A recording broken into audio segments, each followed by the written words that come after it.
गया वो कैसे आए, ये तो बात आपको जानकारी लेनी चाहिए। तो समझा के क्या कह रहे हैं कि गुरु बिन ग्रंथि सुरति कौन खोली, गुरु बिन ग्रंथि सुरति कौन खोली, गुरु बिन ग्रंथि सुरति कौन खोली, गुरु बिन ग्रंथि सुरति कौन खोली। बस इसी से आपको समझ लेना चाहिए कि गुरबाणी क्या कह रही, बिना गुरु के ये ग्रंथि जो लगी जल चेतन की कोई नहीं खोल सकता। और ये दोनों कह रहे गुरु मर गया, तो ये ग्रंथि खोलेगा कौन? आगे क्या कह रहे हैं कि युगन युगन से भटकी रही है, युगन युगन से भटक रही है, युगन युगन से भटकी रही है, युगन युगन से भटक रही है।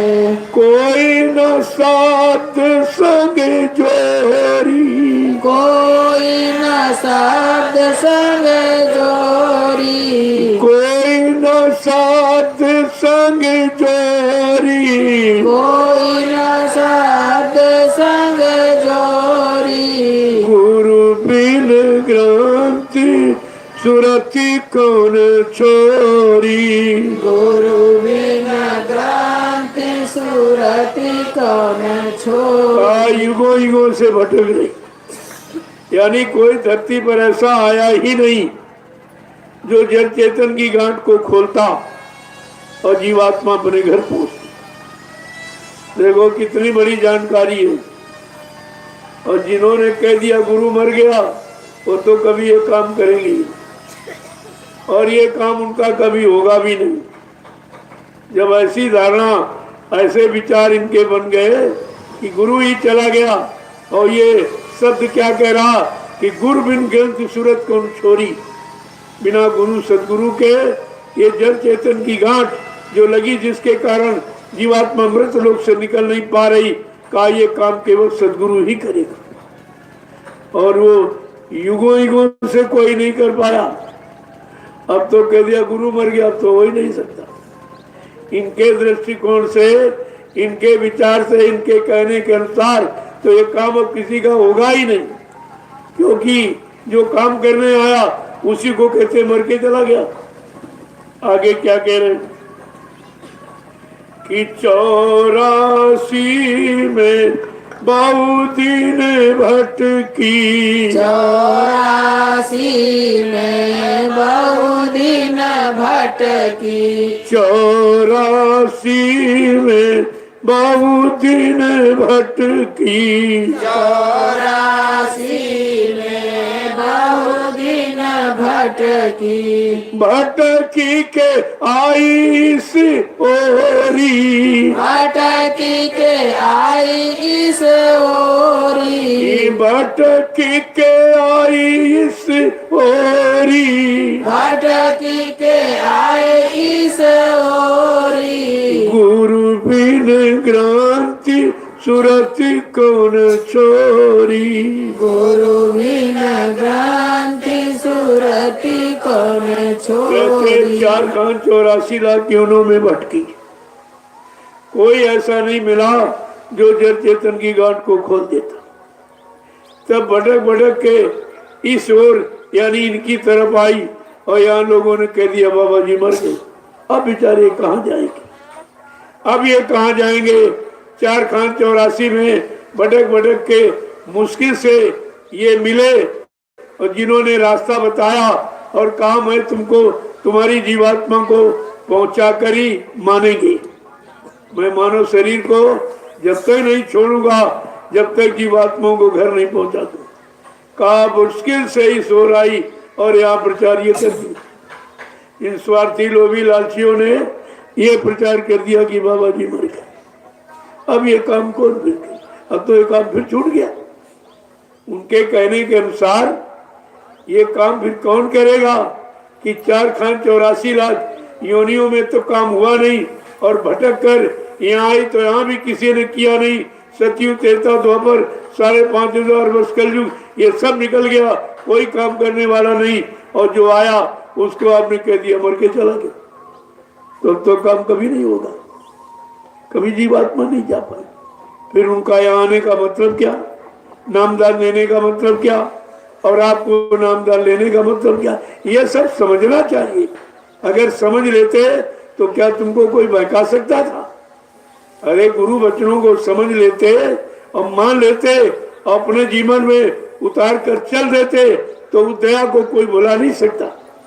जिन्होंने दया पाई है उन्हें कोई नहीं हटा सकता, क्योंकि वो दया अन्यत्र कहीं नहीं, न कोई दे सकता और न कहीं ये है।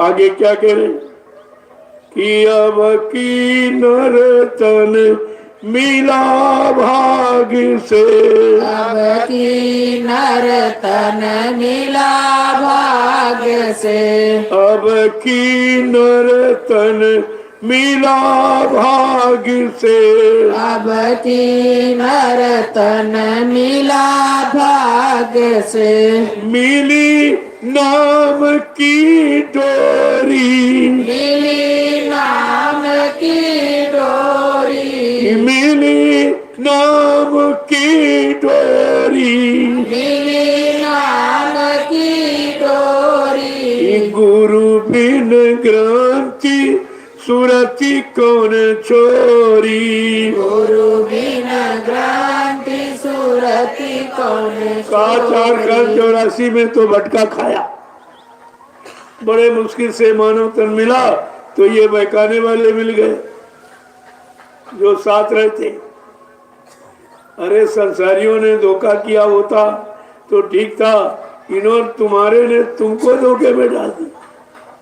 ये तुम्हारे हैं, अगर जब तुम्हारा तुमको धोखे में डाल दे, तुम्हारा परमार्थ बिगाड़ दे, तुम्हारी जीवात्माओं को जगाने का रास्ता बंद कर दे और जगाने वाले को कहते मर के चला जाए, इससे बड़ा तुम्हारा दुश्मन और अपराधी कौन होगा?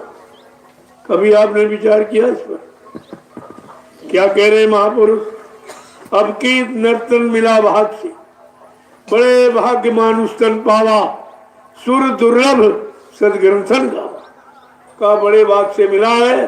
देवताओं को जो नहीं मिला, देवता देवलोक में बैठकर रात दिन याचना वंदना अर्चना कहते हैं एक बार मानव तन मिल जाए, मृतलोक में मानव तन मिल जाए, मानव तन के जानकार संत महापुरुष मिल जाए, उनसे युक्ति मिल जाए और उनकी दया मिल जाए कि नाम की कमाई वो करा दे अपने बल शक्ति से, तो अपने घर पहुंच जाए, हमारा भी ये लोग छूट जाए।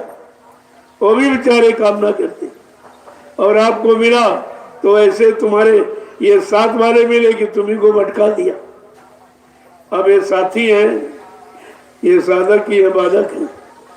अभी तक आपने विचार किया इससे बड़ी और कौन सी बाधा हो सकती? जो 4,84,00,000 योनियों का चक्कर खा गए, जीवात्मा प्रार्थना करते करते मुश्किल से मानव तन प्राप्त कराया और वो तन मिला, उसमें भी इन्होंने धोखा कर दिया, उसको भी ये धोखे में डाल रहे और किसी शरीर में मिलता नहीं। देखो कितनी बड़ी हानि आपकी हुई और अब भी आप नहीं समझ पाए। उसी हानि से बचने बचाने का ये जागरूक संदेश हो रहा आपको जगाने के लिए। क्या कह रहे हैं आगे कि सतगुरु जय गुरुदेव बताए, सतगुरु जय गुरुदेव बताए, सतगुरु जय गुरुदेव बताए, सतगुरु जय गुरुदेव बताए, पार भाई सूरति मोरी, पार भाई सुरति मोरी, पार भाई सूरति मोरी, पार भाई सुरति मोरी, गुरु बिन ग्रंथि सुरति कौन छोरी। गुरु बिना भ्रांति सुरति कौन छोरी। हम कहा जड़ चेतन की गांठ खोलकर घर पहुंचाने वाले जीवात्मा को सतगुरु मिल गए और नाम का आधार दे दिया। जय गुरुदेव नाम का आधार कहा दे दिया और कहा मेरे नाम जहाज पर बैठ जाओ, मैं तुमको तुम्हारे घर पहुंचा। कितना साफ साफ, यानी बलपूर्वक क्या कहा कि भव सागर भरमो नहीं, ये प्रताप हमार, अरे निश्चय कल के मान ले तो तुरंत उतारू पार। केवल मान ले का पार हो जाएगा। अब इससे सरल क्या हो सकता। अब तुम मान ही नहीं पाए और मनवाने वाले तो ये मनवा रहे, तुम ये मान लो कि बाबा जी चले गए, तो फिर कौन ले जाएगा। फिर पार होने वाली बात तो खत्म हो गई, क्योंकि पार करने वाले कोई ये लोग कह रहे वो मर के चले गए, अब वो कभी नहीं आएंगे, तो इसका मतलब अब ये जीवात्मा का काम फिर कभी नहीं होगा। फिर 4 कान 84 का चक्कर लगाएंगे। कितना बड़ा नुकसान ये कहकर और तुम अपने नुकसान को सुनकर नहीं समझ पाए। ये सब गुरु का अपमान। अगर कोई कह दे तुम्हारा बाप मर जाए, तुम्हारा भाई, जब लोग आपस में लड़ते थे गाली देते, इसको गाली माना गया और सबने गुरु को गाली दी और दे रहे, और अब भी तो ये अपमान, क्या इसका खामियाजा भोग सकते हो। इस अपमान का जो दंड है क्या उसे आप भोग पाओगे। लेकिन वो तो दयालु है, वो तो जब बड़े बड़े लोगों ने दंड दिया उसको बुला दिया, उनको भी अपना लिया कि उनका काम दंड देने का नहीं है, उनका काम समझाकर और फिर से शरण में लेने का। वो अपना स्वभाव कभी बदलते नहीं, कभी नहीं। एक महात्मा जी गंगा स्नान कर रहे थे, एक बिच्छू उधर से तैरता हुआ आया। उन्होंने सोचा ये तो स्थल का जीव है, ये जल में मर जाएगा, नहीं रह पाएगा। तो उन्होंने दया दिखाई कि लो उसको पकड़ के बाहर कर दो। जैसे उन्होंने ऐसे पकड़ने के लिए हाथ बढ़ाया तो बिच्छू ने काट लिया। कहते देखो हम तो इसको निकाल रहे हैं और ये दया को नहीं समझ रहा।